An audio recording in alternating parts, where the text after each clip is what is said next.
Well, welcome to my channel. My name is Nirantra Veda. I am INFJ spiritual coach. Today I want to talk about how an INFJ can set boundaries effortlessly with anyone in their life and also parallelly love the life. We INFJs often have this spiritual awakening like oneness. We are all the same. And we also have this trouble between setting the boundaries and hating the other person, and don't set the boundaries and absolutely love the other person with both good and bad, and also tolerate the mistreatment that they do towards us.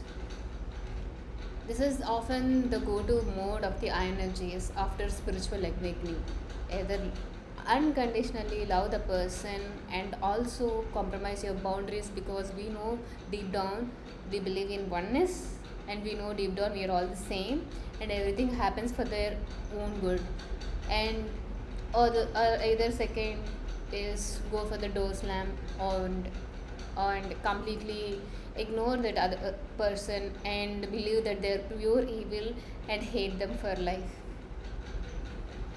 I juggled between these states for most part of my life, but at some point there will be a situation or certain phase in your lives where everybody, including the ones that you love the most, will turn their backs on you.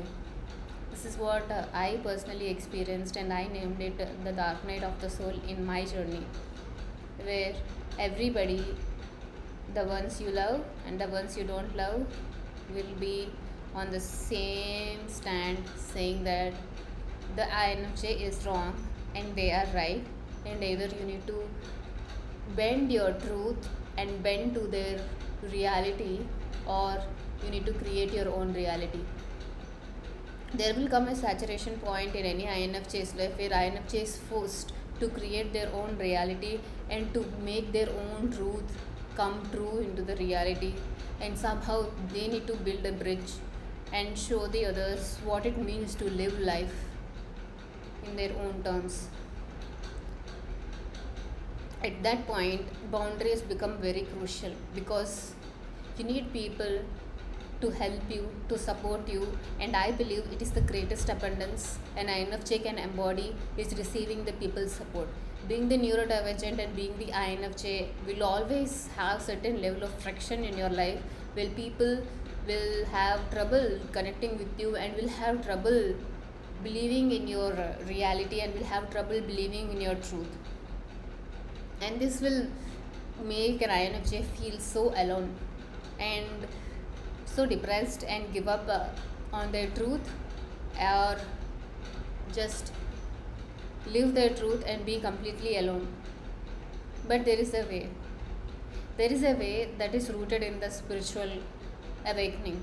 We believe in oneness. We know everybody belongs to the same divine self, and at the same time we need to set boundaries with everyone, including the children in our life, so that we can be able to live our lives and create our own reality and fulfill our lives.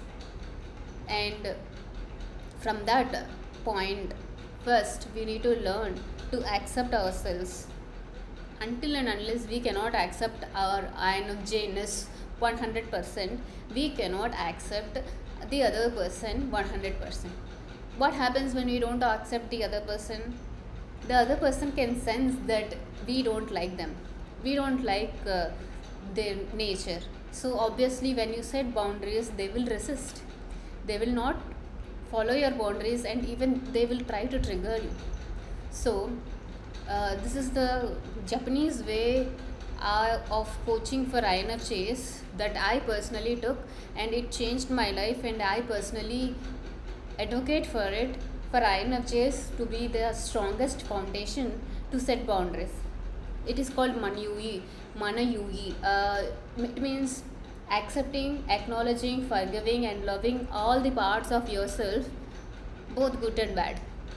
Once you accept both the good parts of yourself and the bad parts of yourself, you become grounded, and from that consciousness of grounded nature, you can learn to accept both good and bad parts of the others and unconditionally love the other person. But before that, you need to unconditionally love yourself. And from that grounded nature, you can learn to unconditionally love the other person in your life. Either they respect you or not, they treat you right or not, or they listen to you or not, they believe in your worldview or not, or they support you or not. Sometimes they might do it and sometimes they might not. So irrespective of their actions, once you unconditionally accept and love the other person's presence in your life, your essence becomes so pure. The other person will stop triggering you with their bad nature, and from that grounded essence, it is a trick that INFJs can use. Like INFJs have this power of sensitivity and intuitivity, and when you're subconsciously taking the emotions or negative emotions and negative thoughts of the other person, you can subconsciously also make them feel loved without even uttering a word. Is it silly and ironic? Without even uttering a single word, you can subconsciously make them feel loved and make them feel accepted unconditionally. And from that grounded nature, when you set boundaries, the other person, if they are immature, they might try to defend themselves, and they might try to gaslight you, or they might try to say that we are overthinking, blah blah blah. They might say 100 things. But when you detach from their response after setting the boundary, when you detach from their response and stay calm, neutral, and peaceful, and gently withdraw your presence when they are not saying, I'm sorry that I violated your boundary, and they are instead acting in their immature nature, you can silently withdraw your presence. You can say, we can talk when you're calm, or I need to do this, I can talk with you later. And after some time, the other person will not repeat the same mistake that they did. They will remember your boundary and they will not try to do it again. You don't need to burn the other person. Like, you don't need to hate the other person, and you don't need to throw your anger at the other person. When you communicate your boundaries in neutral, calm, and presence matter without dumping their negative nature to them. Sometimes we INFJs always receive the wrong advice that when we receive the negativity from others, we need to mirror back the negativity to them. That is the immature thing that we are doing, and it will drain our energy.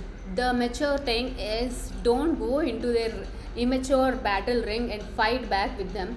Gently withdraw your presence, and once you are in calm, grounded nature, and once the other person is in the calm state, you can communicate your boundary saying, I felt hurt when you did this, what do you think?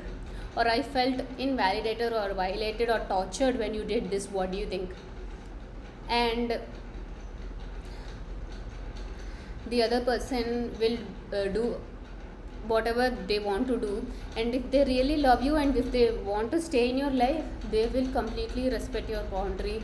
And once you maintain the consistency in your boundary, the other person will also try to maintain the dignity towards you. This is the ultimate truth that I want to share as a spiritual coach with my fellow INFJs, and I hope this truth resonates with you and works wonders with your life. Thank you for watching my video. See you later. Bye bye.